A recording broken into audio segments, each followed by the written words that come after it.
semuanya, Assalamualaikum. Dengan aku Rindi Wulandari. Semoga teman-teman semua sehat selalu ya, amin. Sharing kegiatan ibu rumah tangga di bulan puasa ini. Aku udah di sekolahan kakak Caca ya, lagi nemenin dia main sebentar karena ibu gurunya belum datang.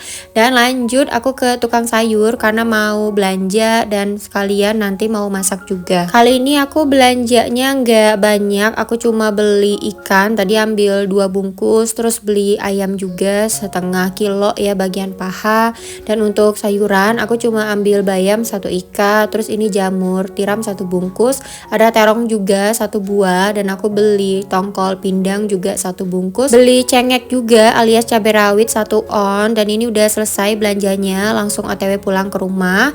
Aku mau masak yang simple aja ya biar cepet, jadi nanti pas kakak Caca pulang sekolah bisa langsung istirahat. Ini aku mau ngegoreng ikan lele untuk kakak Caca nanti, terus mau ngegoreng ikan tongkol pindang juga. Nggak lupa dikasih taburan tepung ya supaya pas ngegoreng ikannya nggak meledak. Lanjut di kompor sebelah, tadi aku ada ngerebus cumi. Jadi kalau mau ngurangin rasa asin dari cumi asinnya, teman-teman bisa rendam dulu pakai air panas atau pakai cara aku ya, tadi pakai air biasa terus aku didihkan. Nanti kalau udah mendidih tinggal matikan kompor, tunggu sampai airnya dingin, baru cuminya dicuci bersih dan digoreng. Pokoknya kayak gitu aja sih cara aku untuk mengurangi rasa asin dari cuminya. Atau bisa juga dibantu dengan rendam pakai kertas koran ya. Cuma kan zaman sekarang agak susah kan untuk dapetin kertas koran. Nah jadi aku kayak gini aja sih caranya. Kemarin ada yang komen katanya dia masak cumi asinnya keasinan. Nah semoga tipsnya bisa bermanfaat ya. Atau kalau teman-teman di rumah punya tips lainnya untuk mengurangi rasa asin dari cumi asin atau ikan asin, boleh ya di komen aja, kita sharing-sharing berbagi ilmu. Nah ini untuk si tongkol pindangnya udah mateng, langsung aku sisihkan. Dan untuk lelenya juga bentar lagi mateng. Sebelumnya ada yang nge-DM aku di Instagram minta resep untuk cumi asin. Nah hari ini aku bakalan masak tumis cumi asin lagi, karena kebetulan pas suami juga request untuk dimasakin jangan lombok. Nah semoga teman-teman di rumah nggak bosen ya aku masaknya menu yang sama terus, karena ya kita di rumah kesukaannya ya menu yang ini aja. Oke, ini resep untuk tumis cumi asinnya ya, tinggal ditumis aja per bawangan, bamer baput, bebas banyaknya berapa, disesuaikan aja sama banyak cuminya. Terus kasih daun jeruk, masukkan percabean, aku pakai cabai merah keriting dan cabai hijau, kalau mau lebih pedas boleh ditambahin rawit. Terus untuk si cumi asinnya sebelumnya itu udah aku goreng, dan ini untuk bumbunya cuma pakai saus tiram, garam, penyedap, udah gitu doang. Sama lada sedikit, tapi ini opsional ya, kalau nggak ada lada juga boleh, nggak usah dipakai. Dan jangan lupa dikasih air sedikit supaya tumis cumi asinnya itu nggak gampang gosong, dan supaya bumbunya itu juga gampang meresap gitu ke semuanya. Udah kayak gini doang, gampang kan? Aku paling seneng masak tumis cumi asin ini karena dia simple, terus rasanya juga enak. Dan aku lupa ya pas masak ini, padahal di kulkas itu aku punya lenca sama pete, cuma ya udahlah kayak gini aja. Karena ini menu aku masak untuk sahur, jadi nanti pas manasinnya tinggal aku tambahin aja bahan yang kurang tadi. Oke, tumis cumi asinnya udah jadi. Lanjut ini aku mau bikin jangan lombok kesukaannya pas suami, dan ini juga super gampang. Pokoknya menu yang aku masak itu simpel-simpel semua, dan aku sengaja pilih 2 menu ini karena ini udah pasti favorit di rumah. Dan aku juga pengen masaknya cepet ya, bulan puasa kayak sekarang itu aku gampang banget lemesnya. Pokoknya baterainya cepet banget habis. Menghindari untuk masak yang ribet-ribet, dan ini aku masak sebenarnya untuk sahur. Cuma ya gitu, kalau udah selesai jemput kakak Caca dari sekolahnya, aku biasanya ikutan tidur siang ya sama kakak Caca. Terus nanti bangunnya ya pas asar, mandi, abis itu keliling cari takjil. Di bulan puasa ini kalau teman-teman perhatiin, memang aku jarang banget masak untuk berbuka puasa. Biasanya aku masak ya untuk sahur. Kalau masak habis taraweh itu bawaannya ngantuk ya, pengen langsung ketemu kasur. Makanya pokoknya sebelum sebelum buka puasa, entah habis asar gitu-gitu, aku usahakan udah ada menu untuk sahur. Kalau misalnya nggak sempat masak ya baru aku beli. Oh iya, ada yang komen juga katanya bulan puasa ini aku jajan mulu, dan emang aku jajan ya, jajannya itu sudah direncanakan, dan ini juga hasil nabung setahun teman-teman. Insya Allah nanti habis habis lebaran ini aku bakal buka pos baru lagi untuk biaya bulan puasa di tahun depan. Nah, ayo teman-teman kita nabung bareng-bareng ya, supaya nanti bulan puasa tahun depan kita bisa jajan, beli takjil atau beli apapun yang kita mau. Nabungnya juga kalau aku pribadi nggak ada target sih, bisa kadang 20.000, 50.000 atau 100.000 per bulannya, bebas. Yang penting nabung aja gitu. Jadi pas tahun depan udah ada budget tambahan. Alhamdulillah menu untuk sahur udah jadi ya, jangan lombok sama tumis cumi asin. Dan lanjut ini aku mau ngebumbuin ikan yang tadi aku beli. Ini ada 2 bungkus alias 1 kilo. Aku bumbuin pakai racik aja sama lemon seperti biasa.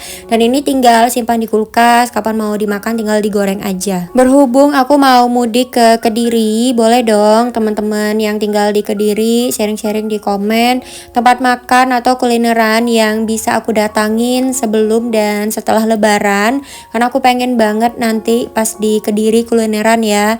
Di tahun-tahun sebelumnya itu aku jarang kulineran karena lebih nggak tahu tempatnya sih. Biasanya tuh aku cuma jajan di sekitaran rumah Mbah aja. Nah, semoga nanti bisa dapat info langsung ya dari teman-teman Kediri. BTW nih ikannya udah selesai dimarinasi, langsung aku masukin ke boxnya. Per box ini per setengah kilo ikan. Untuk sayuran yang tadi aku beli di tukang sayur udah langsung aku masukin ke kulkas ya. Ntar aja aku beresin sambil ngedrakor biasanya aku beberesnya. Dan ini udah selesai, lanjut aku mau istirahat sebentar. Sebelum istirahat aku mau ngenalin teman kecil ini, namanya Levoit Core Mini True HEPA Air Purifier yang udah nemenin aku tidur ya beberapa hari ini. Karena dia tidur jadi lebih nyaman, udara di kamar jadi lebih segar dan sehat. Wattnya kecil cuma 7 watt aja, beratnya juga cuma 1 kilo. Desainnya minimalis, elegan, portable, jadi bisa dipindahkan ke ruangan mana aja. Garansi produk 5 tahun. Service center di 30 kota di seluruh Indonesia. Sudah ada buku panduannya juga, mudah untuk dioperasikan. Kalau teman-teman di rumah mau beli samaan, bisa beli langsung di Levoit online store atau di offline store di Jabodetabek. Nanti link produknya aku taruh di description box atau teman-teman bisa langsung cek ranjang di video. Air purifier ini sudah 2-in-1 produk, jadi selain berfungsi untuk menyedot debu, asap, bau, virus sekaligus untuk fungsi aromaterapi. Nah, ini kita bisa taruh aromaterapi apa aja yang kita mau. Ini aku pakai essential oil yang wanginya jasmine. Udah ada aroma padnya, jadi tinggal diteteskan aja si essential oil yang kita mau. Wanginya juga bisa diganti-ganti ya. Pokoknya teman-teman tinggal sesuaikan aja sama kesukaannya masing-masing. Dan ini kalau udah dihidupkan, udara di sekitar itu bakalan jadi wangi, bersih, dan ini operasionalnya juga gampang karena cuma pakai 1 tombol dan udah touchscreen juga. Suaranya nggak berisik, bahkan hampir nggak kedengeran ada suara. Terus ada 3 mode kecepatan juga, teman-teman bisa lihat sendiri kan, kenceng banget kipasnya sampai tisu aja terbang. Dan yang pasti ini cocok banget buat teman-teman yang punya alergi atau punya hewan peliharaan di rumah, karena ini untuk menyedot debunya juga kenceng ya, jadi nggak cuma debu, bisa polusi, bulu-bulu hewan yang ada di rumah juga bisa kesedot. Pokoknya udara bakal disaring jadi bersih. Ini aku liatin cara penggunaannya, tinggal disentuh aja tombol yang udah touchscreen dan ini suaranya. Hampir nggak kedengeran ada suara. Terus ini ada indikator untuk filternya ya, jadi kalau warnanya udah merah berarti filternya harus dibersihkan atau perlu diganti. Filternya 3 lapis, filter HEPA 13, efektif untuk mengeliminasi 99,9% virus, bakteri, dan kuman yang sebesar 0,3 mikron pun juga bisa.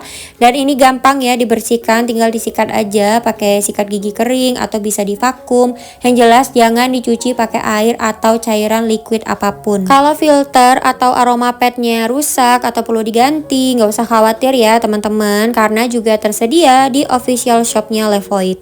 Habis istirahat dan sholat asar, ini aku langsung ke Borma, mau jajan dan mau beli mie juga. Sebenarnya niat utamanya sih mau beli sendok nasi.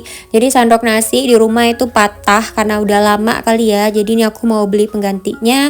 Sekalian mau nyetok bihun juga. Nah, ini buat kakak Caca. Aku mau beli yang goreng, ini ada 3. Terus sempat salfok juga sama mie rasa bulgogi. Kayaknya ini aku belum pernah coba ya. Cuma nanti next deh pas belanja bulan bulanan. Aku belanja bulanannya sepertinya setelah lebaran. Di Borma ini banyak banget pilihan. Nah ini ada yang dari Rose Brand. Aku juga belakangan suka makan bihun karena kakak Caca ada alergi gluten. Jadi ya si bihun inilah yang dari tepung beras ya yang paling aman. Dan kemarin ada yang komen juga katanya mie dari Top Ramen itu enak. Nah sekarang aku pengen cobain. Pilihannya di sini ada rasa bakso sapi dan bakso pedas. Nah ini aku cobain yang bakso pedasnya. Semoga enak ya. Oke, langsung aja kita ke tujuan utama, datang ke Borma mencari sendok nasi. Sendok nasi di rumah itu sebenarnya ada sih satu lagi. Cuma karena pindah-pindahan ini ya, jadi aku udah nggak tahu lagi sendoknya kemana. Jadi ya beli aja. Nah ini ada beberapa pilihan. Ini lucu ya, pegangannya tuh kayak kelinci, cuma agak tebel gitu loh. Terus ini ada yang pink, lucu banget warnanya. Terus yang putih juga ada, cuma ya aku takut dia bakalan patah lagi ya. Jadi aku mau cari yang tebel aja dan gak ada sambungannya. Nah ini juga lucu kan, dia kayak tangan kucing. Jadi aku beli ini aja. Semoga awet dan gak gampang patah karena ini juga gak ada sambungannya. Beda yang kayak sendok yang lain tadi ya. Dan ini belanjaan aku udah selesai. Tujuannya cuma beli ini doang ke Borma, langsung bayar ke kasir. Dan kakak Caca juga lagi main, jadi aku nungguin sebentar. Habis ini cus ya langsung temenin aku, kita mau cari takjil. Tiba-tiba aja pengen makan pecel. Tadi pas aku jalan menuju ke kasir, aku ngeliat bumbu pecel kayaknya enak gitu kan. Terus aku tawarin lah ke Pak Suami, dan untungnya Pak Suami mau karena memang udah lama nggak makan pecel. Ini kita udah OTW ya menuju ke tempat pecelnya, semoga jualan karena udah lama nggak beli. Kalau teman-teman salvok sama baju yang aku pakai masih sama kayak pagi tadi. Ini aku belum mandi sore ya, jadi masih pakai baju yang sama. Aku jalan dari rumah itu jam 4 sore. Nah pas udah nyampe nih ke tempat pecelnya yang ubin hitam putih ini, nah di sini ya biasanya dia jualan tapi nggak ada. Akhirnya kita beli dimsum aja. Udah bingung mau beli apa sebenarnya, jadi ya beli ini. Dan aku pesannya lumayan agak banyak. Tadi pesen siomay ayam, siomay kepiting, siomay nori, terus ada lumpia ayam kulit tahu, aku beli 2 sama angsio ceker.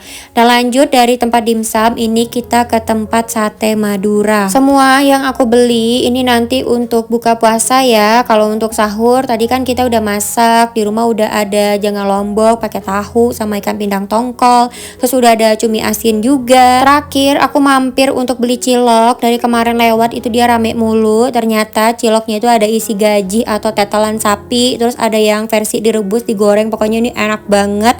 Besok-besok aku pasti bakalan beli lagi. Nah ini aja sih takjil yang kita beli ya. Kita mau langsung OTW pulang, mau mandi dan siap-siap untuk buka puasa. Terima kasih buat teman-teman yang udah nonton. Sampai jumpa lagi di vlog berikutnya. Bye bye.